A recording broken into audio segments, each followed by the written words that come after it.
Hello and welcome to the Galaxy's Edge podcast. My name is Walt, and we are bringing you all the news that's fit to know in and around the Edge.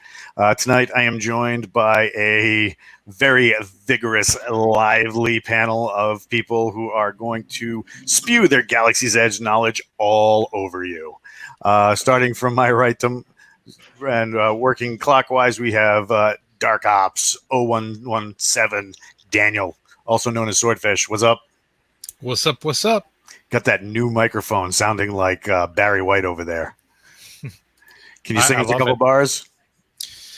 I'm dreaming. No Christmas. Too early. I'm sorry. I'm used to working at Walmart back in the day where Christmas stuff shows up today. Ingram Matt from our brother from Down Under. How are you? Mate, I'm fantastic. How you doing? Not enough caffeine to answer that question. Mackle Dog rocking the lower left square. And he's muted. He's a mute. I didn't do it. It's not my fault. J.R. Hanley, author of The Reservist, rocking the middle square, and the pizza icon. That's because I just communed with Oba today. We had a long chat, and he has warned me that only the evil support the pineapple on the sacred pizza. Well, you can just leave. It's okay. Well, I guess I'm evil then. Sorry. Yeah, and rounding us out is our featured Oba insider, Wolf, Mike you all. Wishmaker. Woo!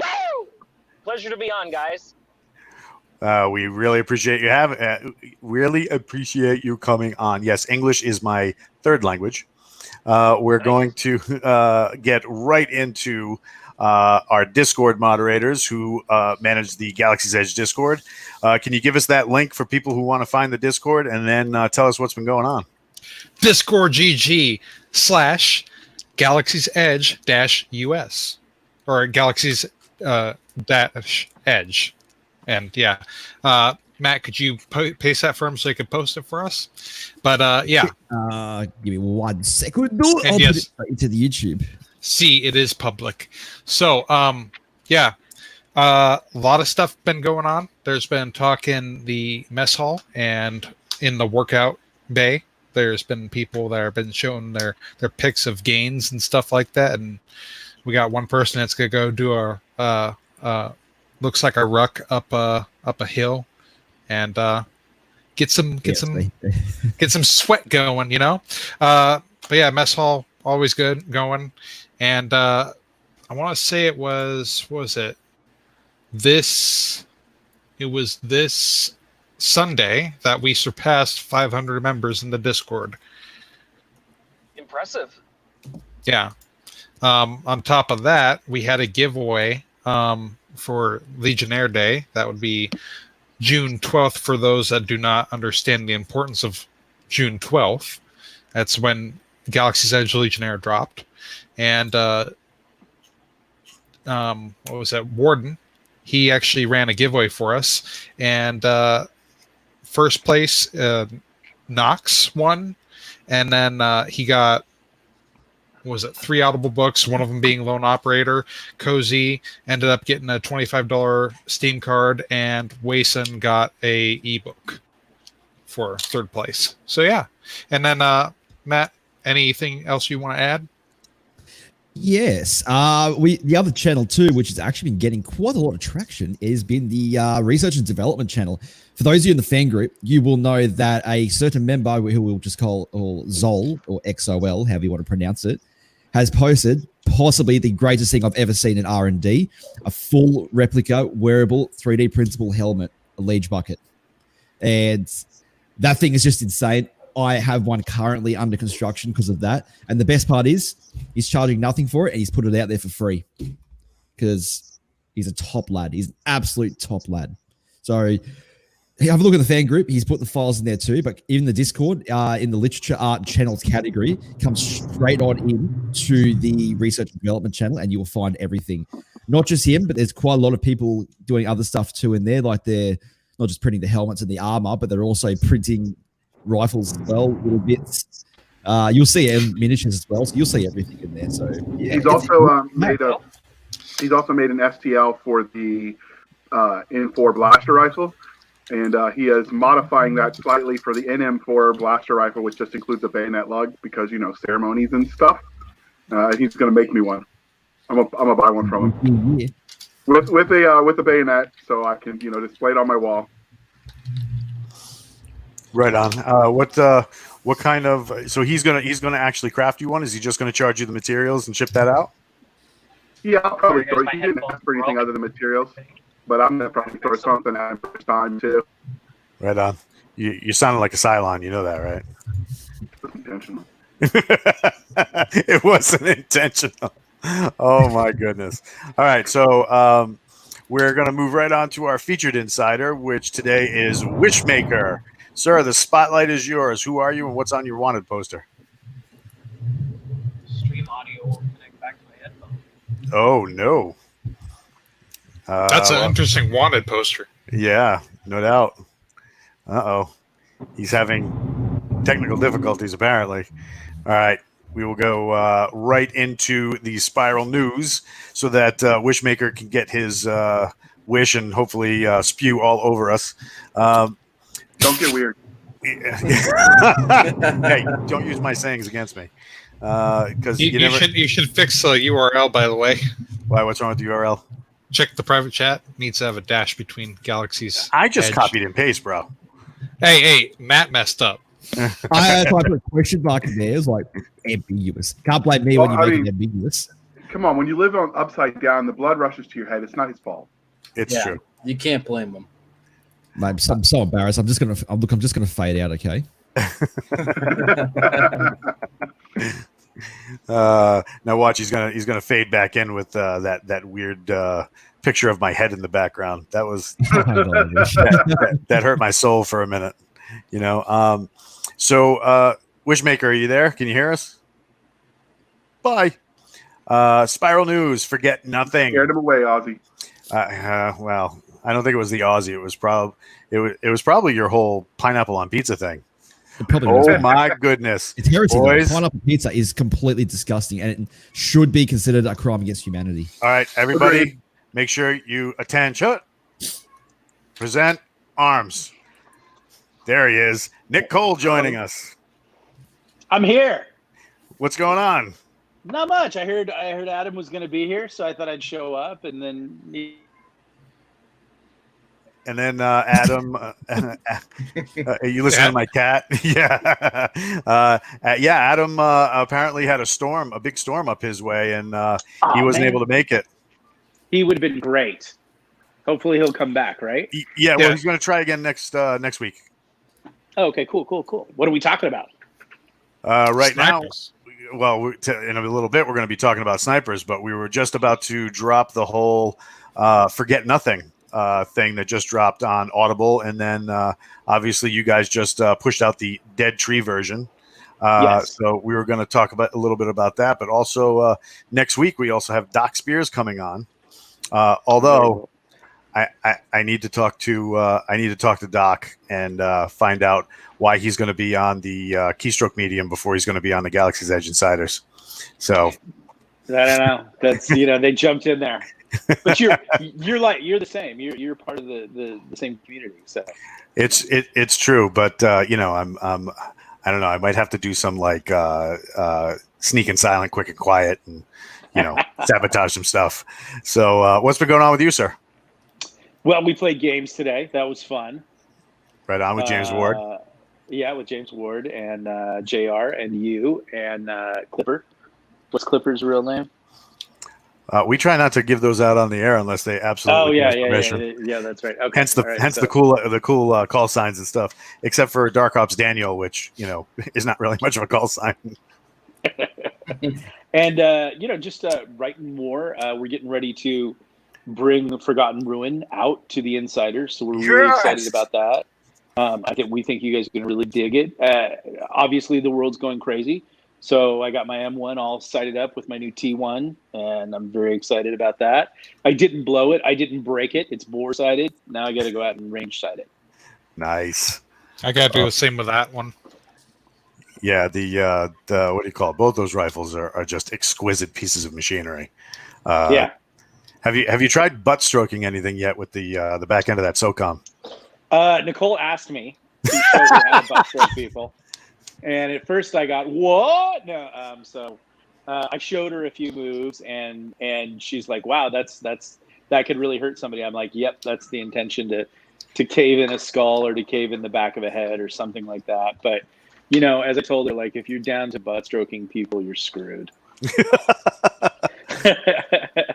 Yeah, pretty much. That's when you pull the pin and pray for rain.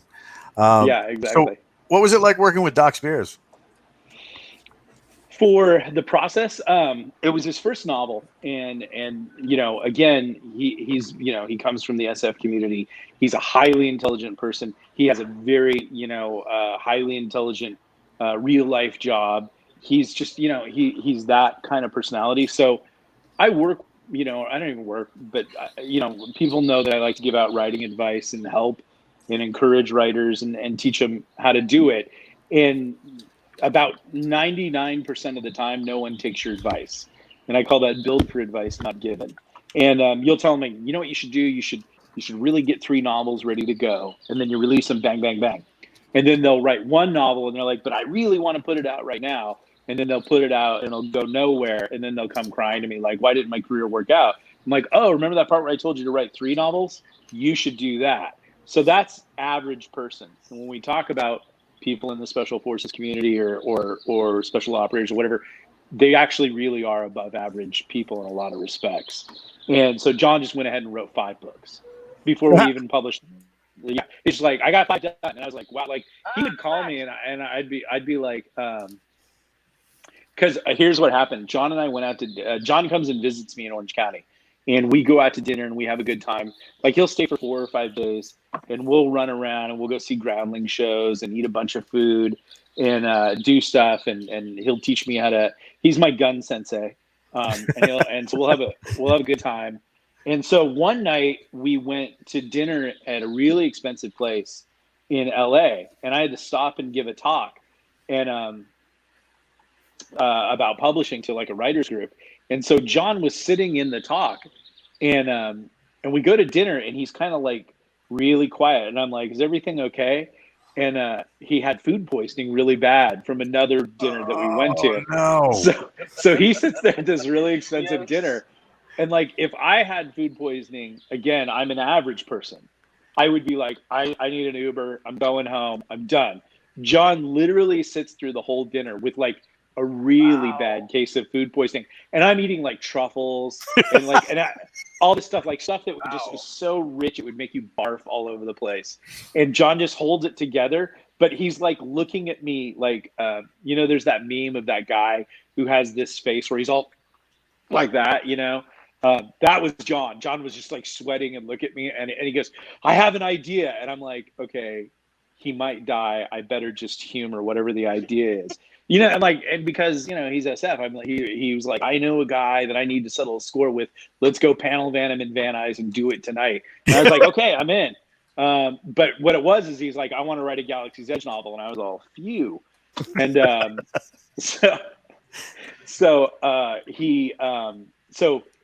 I talked him through it and he'd really like the talk. He's like, I think I can do this. And everybody says that to me. And I just fully expected John to be like, writing a book is hard and go away like a lot of people do. And instead he's like, I did 50,000 words, this week. And I'm like, we just talked last week. So he has that super, like get it done. Very, he had a whole thing. He's also the one thing that you need to have as a science fiction writer is that he's a huge reader. He's read science fiction his whole life. And that's the most important skill to being a good science fiction writer is that you read everything. So he just blew through novels faster than we could edit them.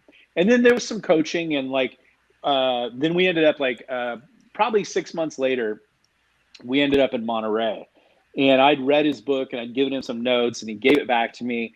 And I finally said, there's this twist I need you to put in it because that's going to bring the whole thing through. And the cool thing about that is that weekend was me, John, and Karen Travis just walking around Monterey, basically laughing our asses off. I was doing probably a lot of like inappropriate imitations of people on the street, and that was keeping them laughing. And so Karen's standing right there, and Karen's, she's a science fiction legend. And I tell, John, like, this is the twist I need in this book. And Karen goes, because she's English, she's like, I would do that, John. That is a very good thing to do, John. And John, if you do that, I'll read this book. And a big thing about Karen is Karen doesn't read anybody's book.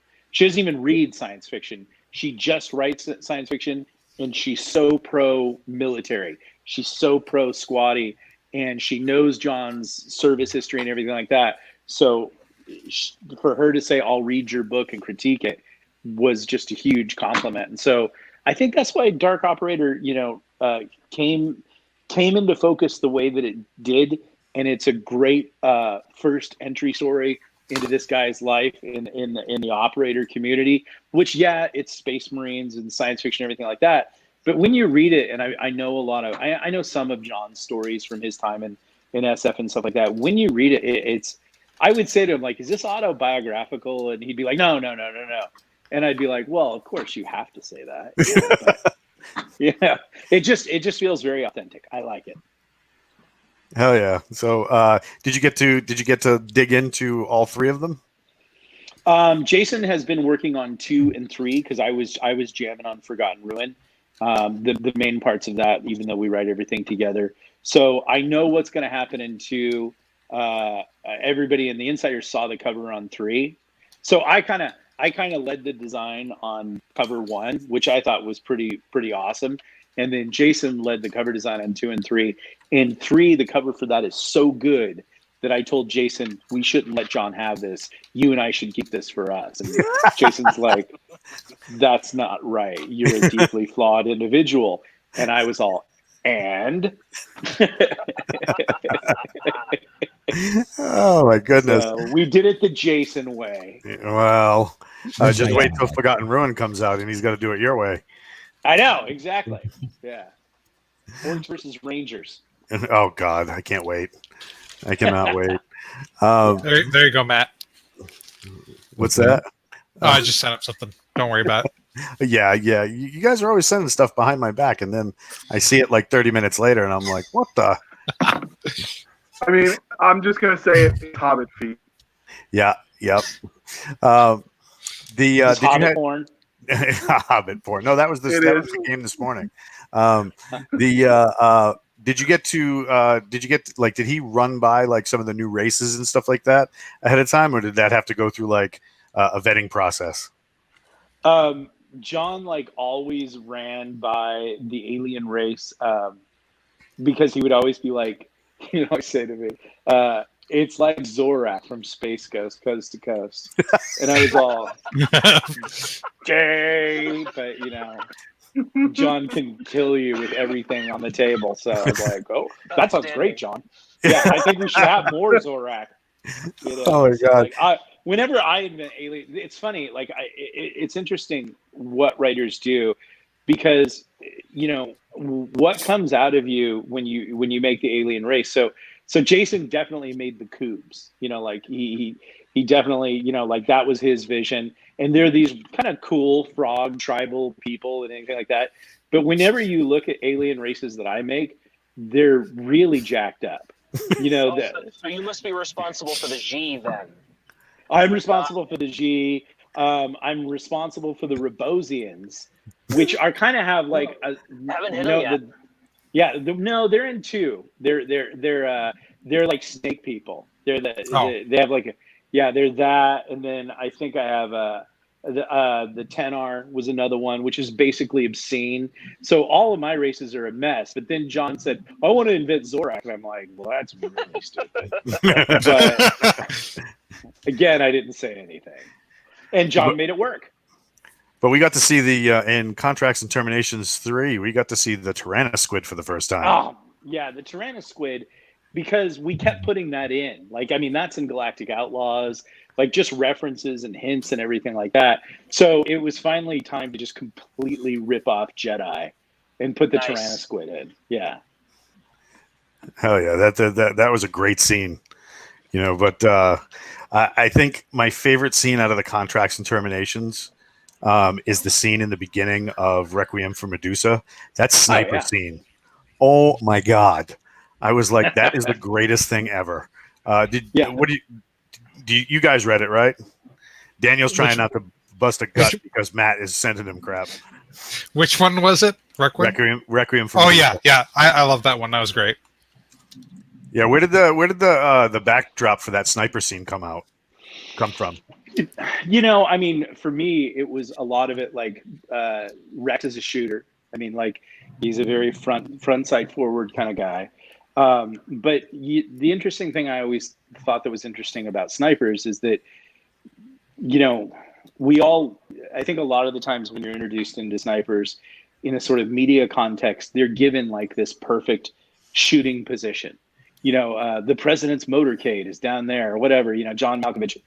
And you're gonna shoot from this window in the back, and you've got this huge field of fire, and you've got this beautiful weapon that's somehow all zeroed and sighted, even though you just assembled it out of a briefcase and all these kind of things.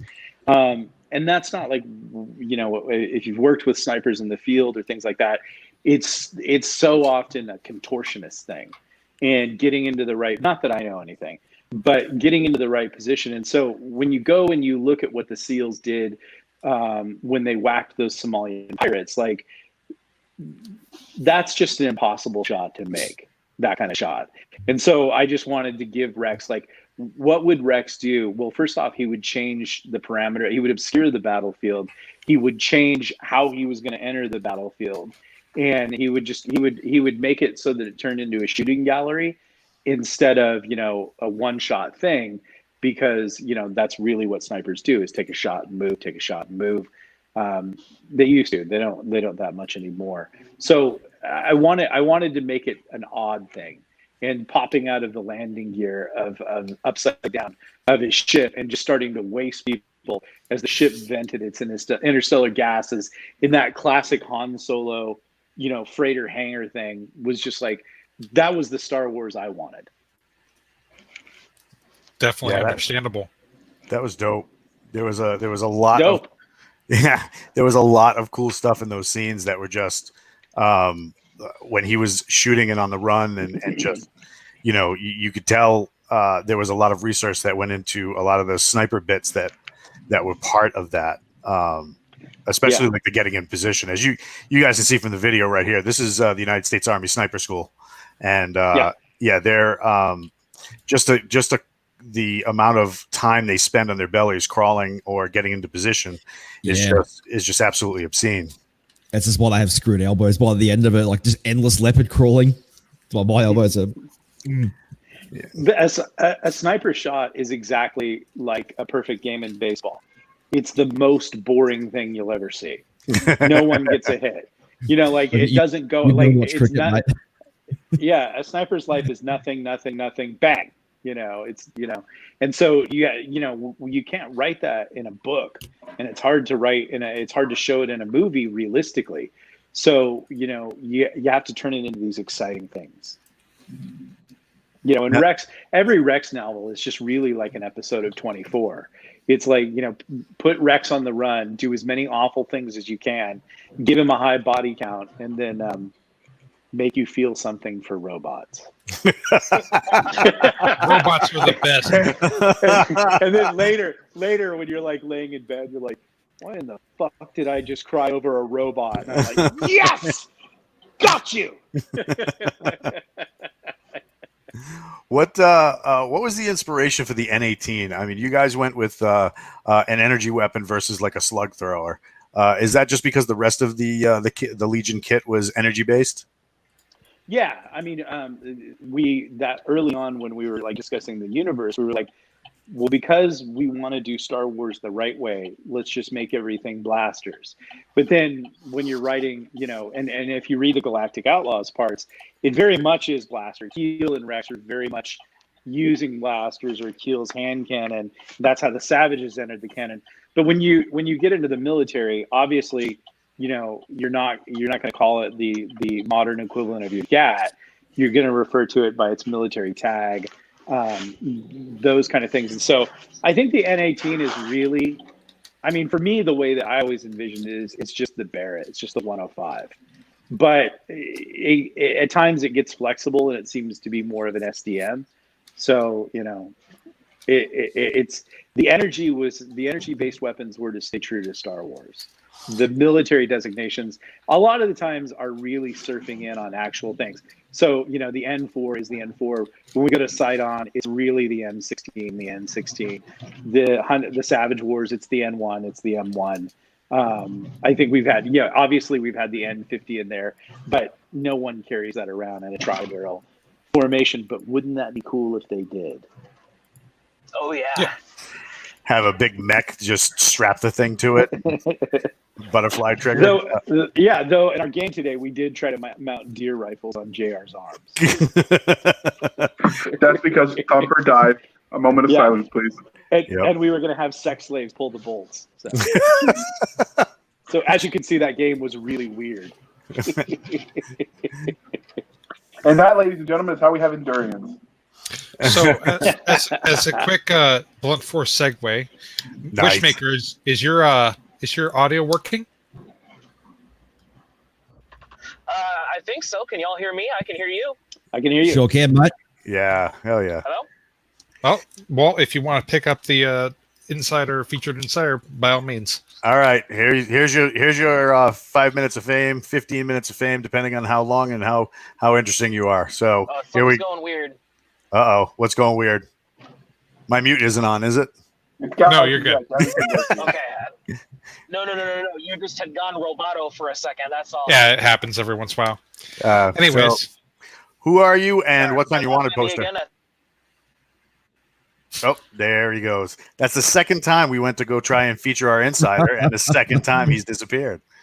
You scared him off when you said, "Do you feel weird?" And I think he felt weird, and he probably felt like I was going to say something like, "If you feel weird, go with it, man." And then he thought it was going to get weird. All right, Wishmaker, go quick. Yeah. So Daniel, you ask it because every time I ask him, he explodes. How did you get into GE, and what's on your wanted poster? So, number one, I got into GE doing genre research. Actually, being an author was my what do you want to be to grow up?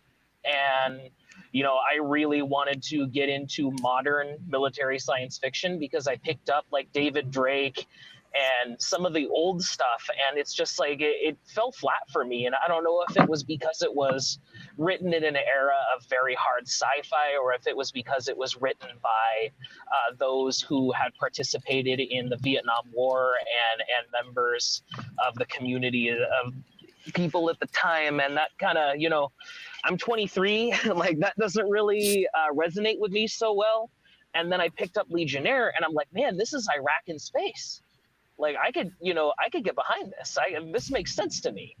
And, I found the audiobook. I read a lot of audio or listen to a lot of audiobooks because of what I do. And so it's just, I was just burning through them, just book after book after book. And so now I'm into Savage Wars. Now I just finished Gods and Legionnaires today, going into the 100. I'm really enjoying it so far. Well, So- at least you survived Gods and Legionnaires. Can we just go back to this David Drake being old? Come on now. Just wasn't I into mean, it. I don't know what to say. what was your favorite book in the series so far? In Galaxy's Edge? Yeah. So far, I would say my number one has been Gods and Legionnaires. Gotta be. The Savage perspective is so interesting, and it's like it fluctuates from. Hold on. I'll take it. Just say, Multiple just say respect, mate. balls. Balls! Hold on, something broke. My You didn't headphones crash, stopped did you? working. Give me 1 second. It's working again. Thing I needed to That's get okay. was He's in Gods Washington. and We don't Legionnaires. have anything against, driving on the roads like that. No, I'm home now. Road, sideways, Oh, you are? I'm home. whatever. Wife keeps calling me because I told her it was gonna be, an hour and some change more's commute from Seattle, and she's like, "Where are you? Where are you?" And I'm like, "Yeah, looks like there's some kind of commotion going on. Not sure what's up." Were you at the Chaz? I'm on the Galaxy's Edge podcast with the author. Yeah, that's why I've been denying your calls. They're on right now. The hi. absolute bloody mad lad. I hope. Hey, if you need Okay, headphones I- still not working. I still hope she's not leaving him right now. So, Dolores! Dolores! Oh He'll be back. He's in trouble. Oh, no, here. He did his Legion assigned divorce. Is that what's going on? That was Nick, a first for the Nick, Galaxy Edge you need to podcast. stop doing that. You keep breaking up couples and married people. It's just not right. Poor sentiment. Oh my God! It's not a bug. It's a feature. And listen here, Nick. We love the Chaz, okay? Oh, my God. Not the Chaz. Oh my God! So, were there any spotters and AGs, big time AGs and spotters in the Galaxy's Edge first series, season 1? There were AGs. The kid who gets killed with the sergeant major in Turning Point is an AG, if I remember correctly.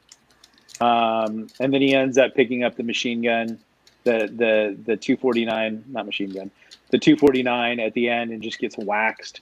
But he puts enough fire on the door for them to breach. He was an AG, I think. Spotters, I think we've mentioned them and everything like that.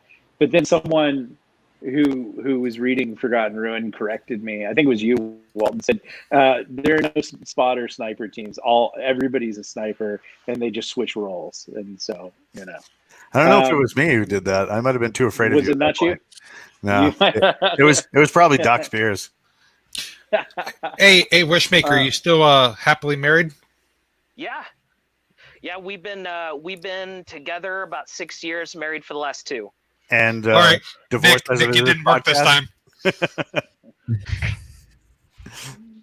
Oh my God, we thought we were going to have like epic backyard wrestling battle there for a second. No, but there's some straight weirdness going on right now. Yeah, I can't see it from here, but there's about 4 cop cars in my apartment what right have you now. been up to?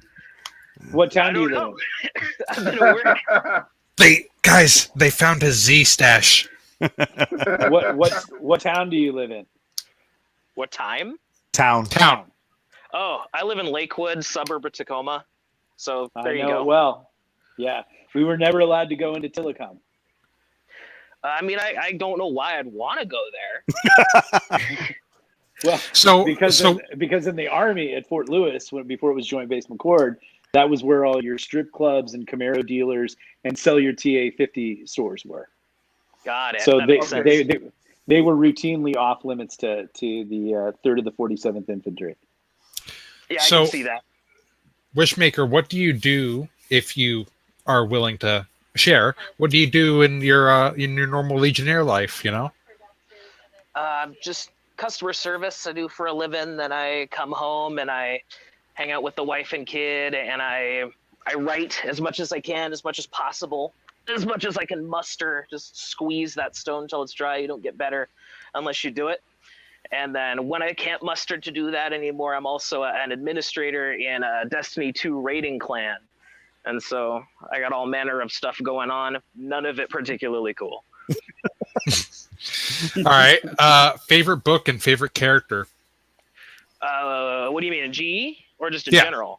GE. In GE, like I said, Gods and Legionnaires, #1. The perspective is super interesting. Like, that's something that I did not expect. When I heard Gods and Legionnaires, I expected like a sort of cosmic horror, twist to it. Expecting an actual god, like we'd see Oba in the flesh, something like that. No, I was pleasantly surprised. And I'd say my favorite character going hand in hand with that at the moment is Prometheus, just because, for one, this dude is so many layers of simulations deep. I can't even tell what to make of it. And I think multiplicity of meaning is very important in a work and in a character. When you're able to debate something one way or another, I think that adds a lot of depth. And Prometheus is full of that. I mean, you can point at anything in his backstory, from, his childhood to his arcade games to the burger that he even had, the legendary burger of which I will one day glean the recipe for. Any of that could be made. Now. And So Nick, Can you tell us if you're watching Inception when you were writing that part? You know, we have to go deeper. We have to go. The cool thing is, like, people guess about what his deal is, and you know, is he a prisoner? Is he a murderer? Yeah. Was he actually who he thought he was? It could be so many things, and there are things that I've thought about him that people haven't guessed yet. Like maybe he was just a really passionate sort of archaeologist or history person, and he just began. I think with the point that we tried to stress about Prometheus is that the savages have reached a point where you can meta design your reality. And so who knows what was real? I think the whole argument is he's reached a point where if you let go of the truth, the reason that the reason that all the philosophers, Aristotle, Plato, Socrates, everybody said, you know, the truth just is, and you shouldn't let go of that. It was a warning, because if you let go of it, you can go so far upriver, which is what Apocalypse Now is trying to deal with in Heart of Darkness. Apocalypse Now is that you can lose yourself. And so he did, but it's very interesting. I don't think we've seen the last of that character, but there's a lot of me in that character. Yeah, it's hard to say. I don't know. And it was very much a nod to a book I wrote called Soda Pop Soldier that some people like. I wanted to explore the gamification of warfare, which I think, you know, if our society doesn't completely melt down and destroy itself, I think most likely that's where we're headed with the combat arms, is sort of turning it into a gamification thing to avoid a lot of the side effects of warfare and things like that. We'll see. I don't think that makes it better. I think it makes it weirder. But, you know, I think the cool thing about Gods and Legionnaire is I think that and Imperator is as science, like old school science fiction as Galaxy's Edge gets, like where it just gets really weird and messes with your mind. You know, kind of like at the end of 2001 when you look at it and you're like, what the hell was that all about? That kind of thing. Yeah, You know? I definitely caught myself anytime I would catch something, I'd just go on Discord. Hey guys, have you heard about this? What's up with this? What's going on here? Yeah. And Definitely. I think Jason got inspired by it. So he's actually kind of working on a Short Circuit Galaxy's Edge novel. And he thinks that'll be fun. No, I'm just joking. Yeah, like, no one remembers that bad 80s movie that Spielberg won't even acknowledge anymore, Short Circuit. I remember. Johnny Five, Yeah. right? I acknowledge Yeah. Short Circuit. Number 5 alive. So let's ask for a spoiler then, since you mentioned Oba. Is it true that Oba is going to come back as a midget Wobonki with daddy issues? This is my theory. You had one thing in that mix right. It's a It's a midget, Wobonki. right? It's a midget, right? I won't tell you which thing, but you had one thing right. Wobonki makes sense. Well, had they met the Wobonki because Oba was around, at least they were praying to him in Savage Wars, if I remember correctly. So that would the Wobonki have been aware of things then? No, I don't think anybody says anything in Savage Wars about Oba. And Mackeldog brings something up. Is it Wobonkai or Wobanki or Wobonki? I always say Wobonki, but you know, because I'm a linguist, I let everybody say whatever they want. I'm not rigid. I was a German linguist in the army, and my wife is an opera singer, and so we would constantly fight over the usage of German because she says I speak low German, and she sings in high German. So I think whatever works for anybody, you can be Wobonki. The interesting thing about Bray, though, is he really set a lot of the tone for the series, and so he did so well at it that at times we found ourselves taking his cues and just changing it to that. But like, I made up the Wobonki, and it's Wobonki. Okay. Yeah, and it's just basically a stand-in for a Wookiee. but then it became so much better because Chewbacca is cool and all that, but how cool is a 7-foot cat, you know, that has all those I would those much weird rather sort of hang out with Skriz than Chewie. Yeah, that has all those. those cat like schizophrenia, and then it's all the fact that they have this sworn enemy that are monkey people, which is pretty cool. And then the weirdest moment of all is when Prisma walks by him, and he's literally thinking about abandoning the whole thing, and all she does is pet him, and he's like, "Okay, I'm in." You son of a bitch, you got me. Yeah. And Jason will try to say, he'll say like, "Well, that's when she first used the Force." I'm like, "No, I think Wobonki, you're just weird. I think like if you pet him, they're like, okay, I'll kill for you." It was also cool too in Message for the Dead when they're on the Cybar ship, and everybody is just like melting down.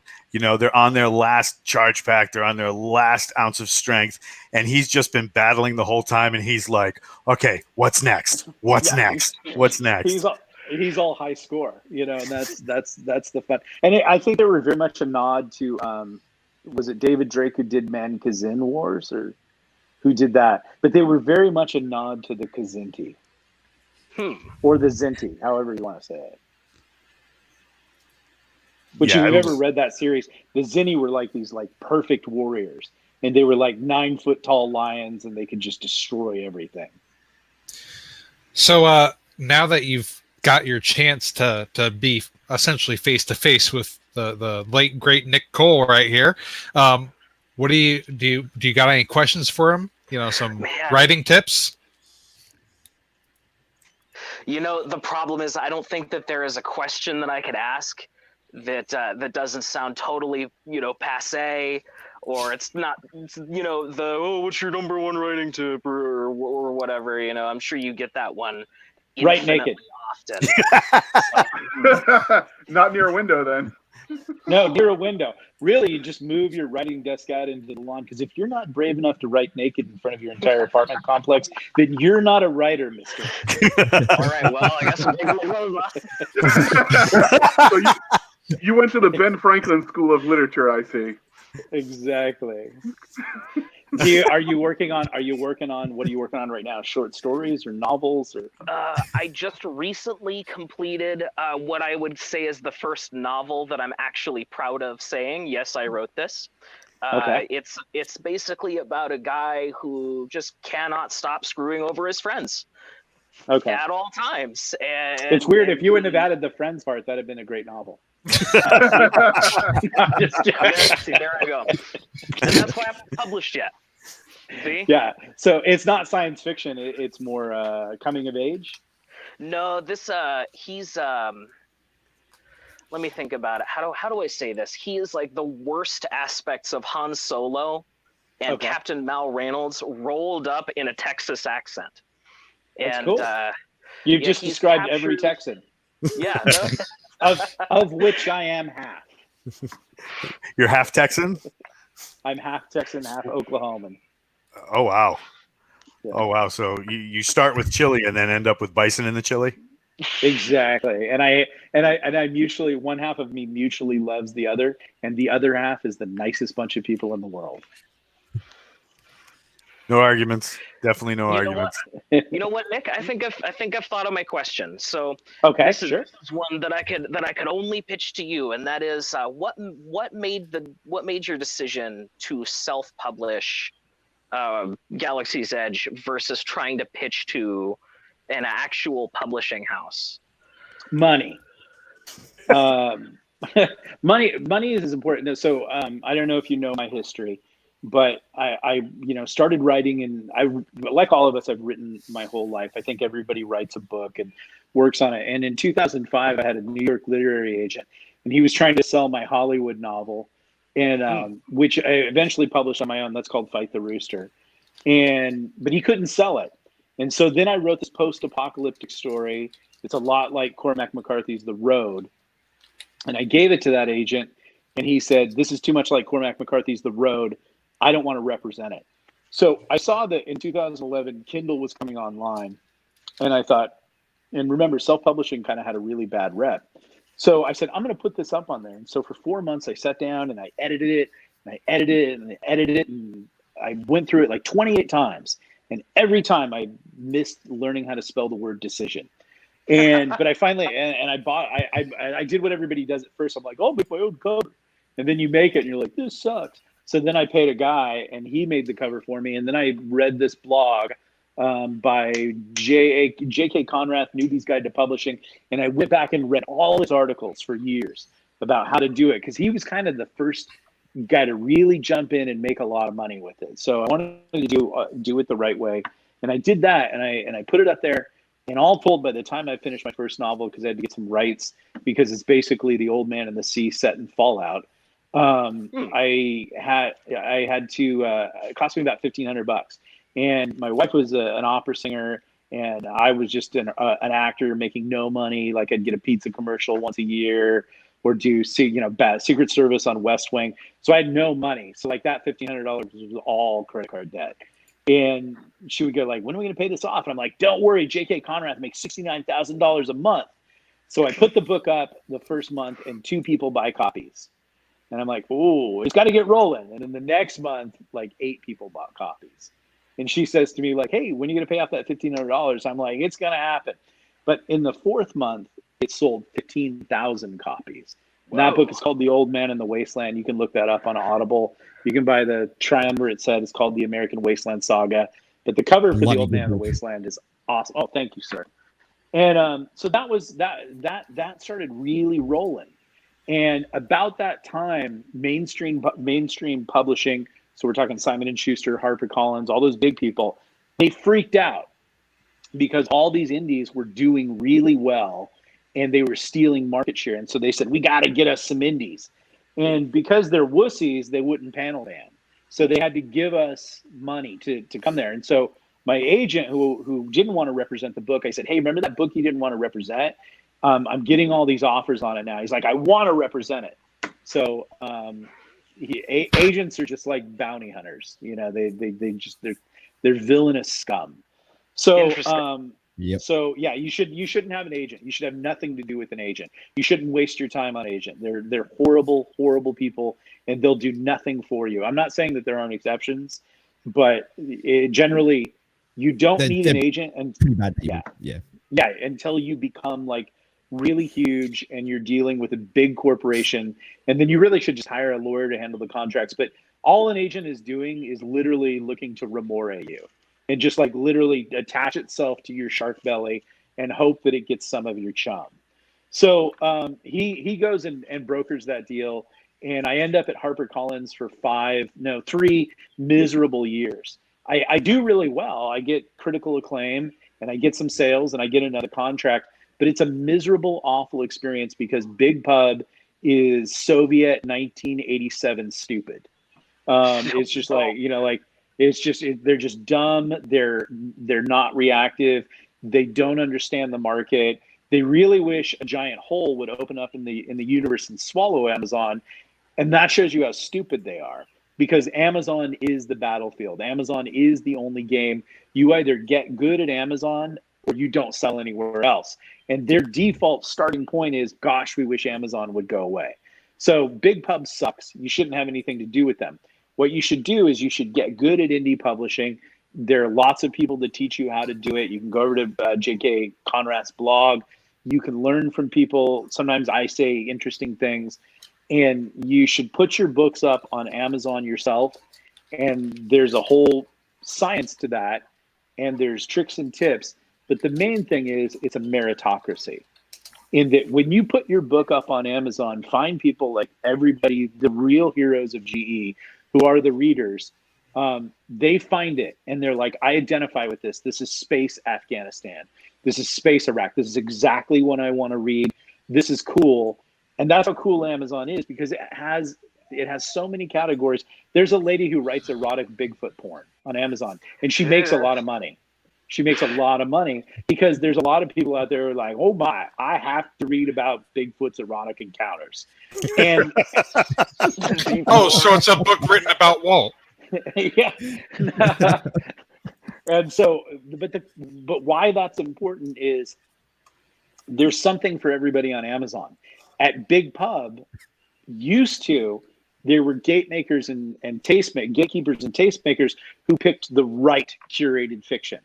And that was what was jammed down our throats. So you better like what these guys are talking about. Concern, actually. Right. And I could just tell you, and I'm not going to get political right now, I promise, or anything like that.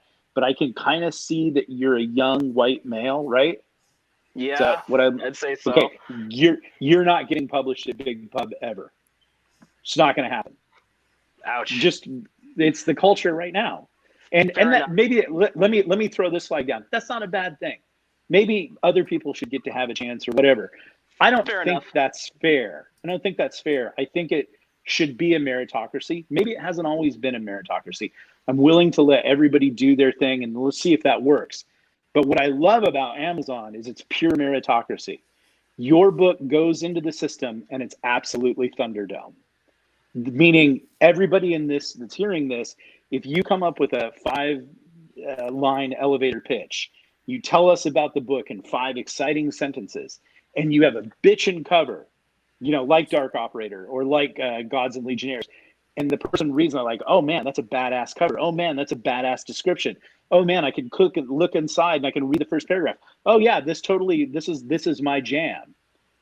That's the meritocracy. And that's why Amazon is awesome, because if it's a meritocracy, you will get good, you will get better.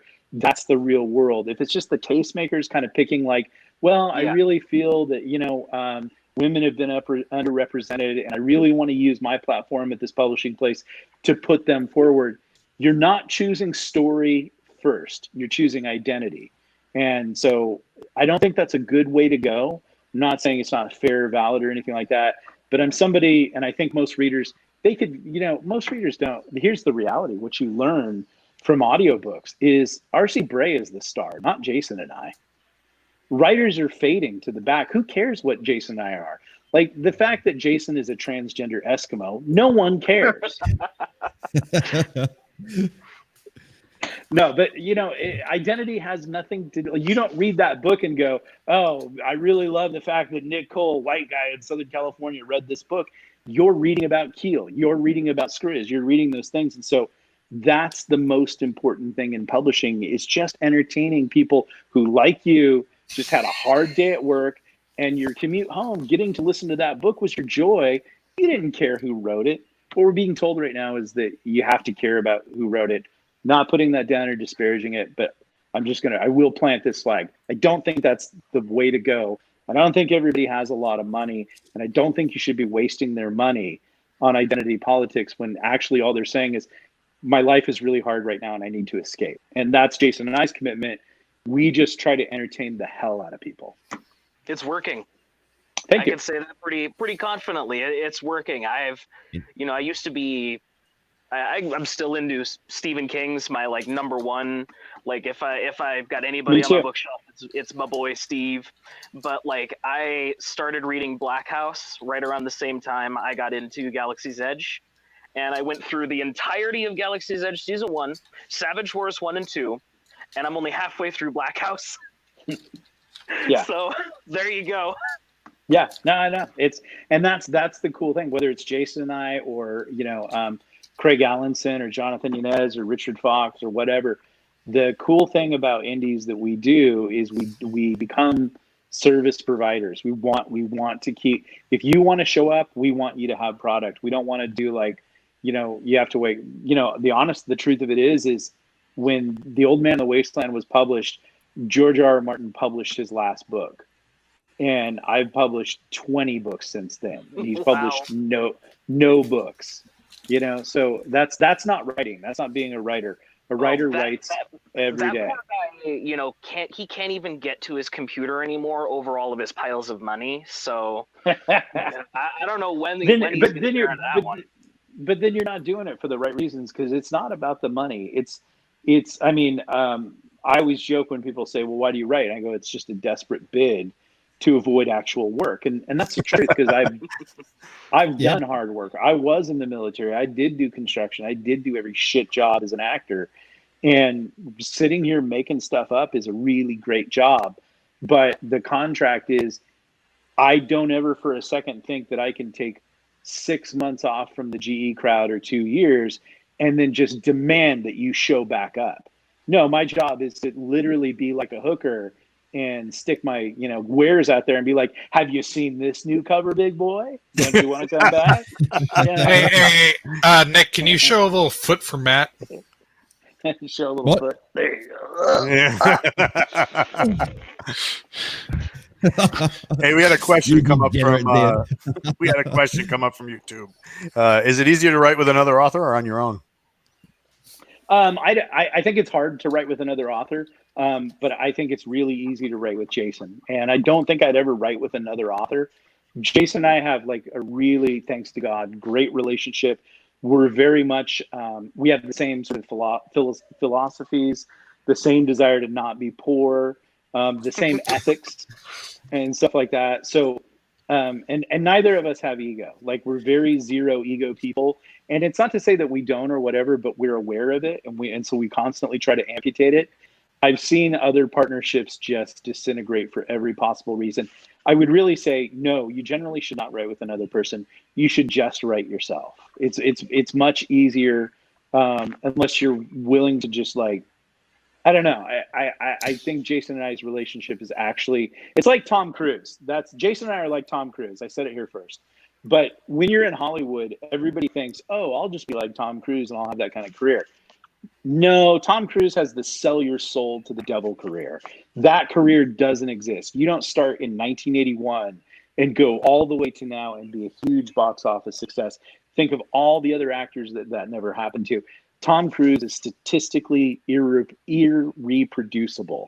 And I think of Jason and I in that same way. Like, there's no combination. Like, I think it's divine.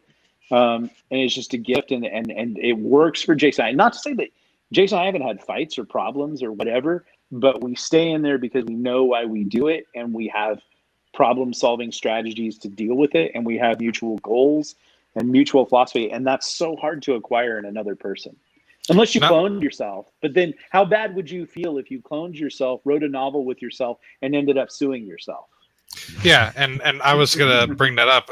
Don't you and Jason actually have a written agreement that basically protects you both from, somebody taking advantage of the other?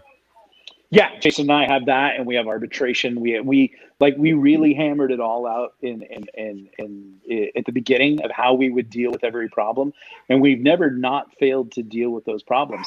But that's the minor part. The major part is that, like, we've both had personal tragedies in our life during the course of our relationship, or successes or triumphs, or done things for each other that I won't say here. But like, if you knew it, you'd be like, shit, that's amazing. So like, it's more the things we've done for each other that I just don't think two average business partners would do. Like, one time one of us just, we've both totally been there for each other. And so I won't say anything because that I can't say that out of school, but we've both done incredibly amazing things that the other person was like, geez, I didn't realize that person cared for me that much. So it's transcended a business relationship. This is probably all how I feel. Jason's probably all, no, it's business, and I'm gonna crush you. No, but I know that it's not a regular relationship.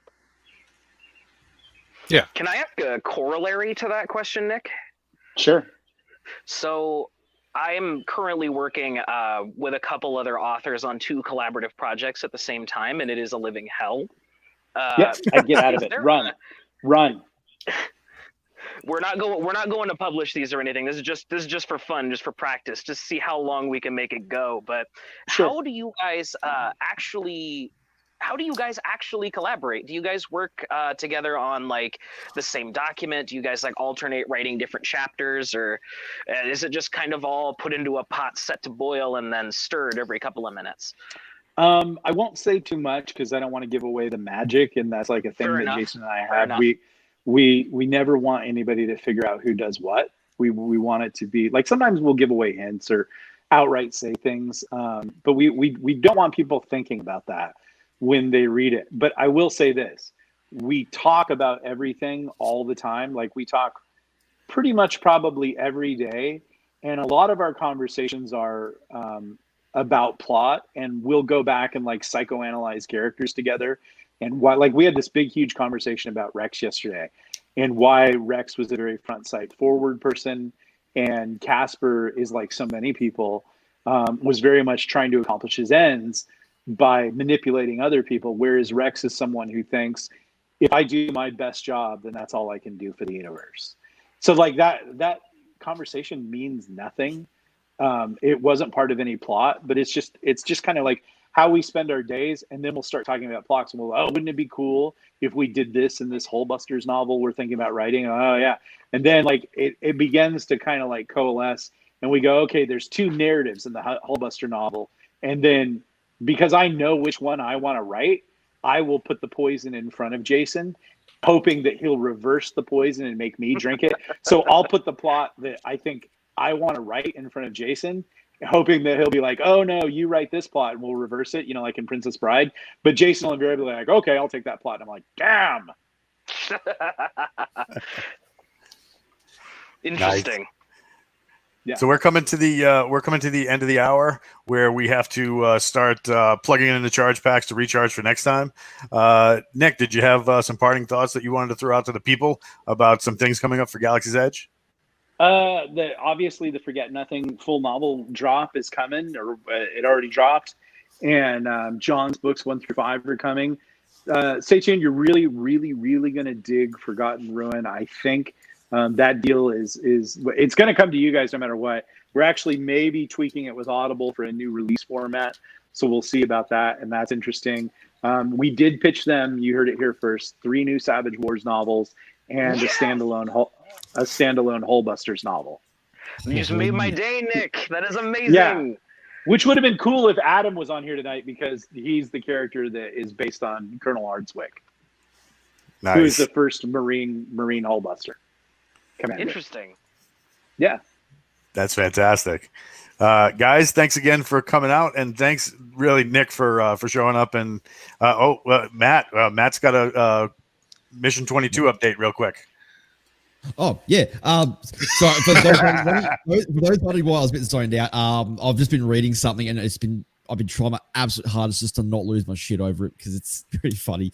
So sorry about that. It look like I am a bit constipated. I'm actually not. I'm just like, all right. So, not GE related. I got actually a GE thing to say at the end, but this one's not GE related, but it is kind of. Mission 22, as you all know, is a big thing. Veterans Against Suicide. GE is a big supporter of that. So am I.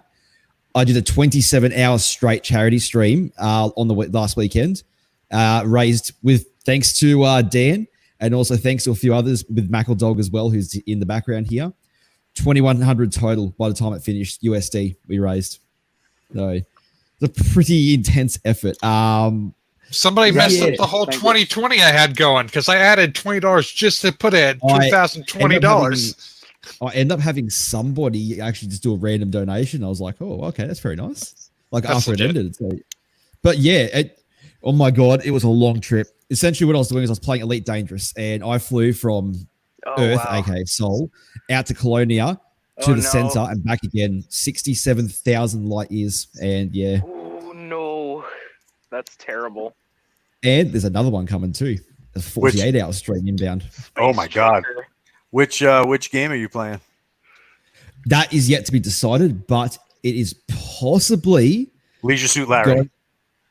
Yes. Wow, that is so old. You just carbon dated yourself there, bud. Right? But at the same time, imagine 48 hours of that.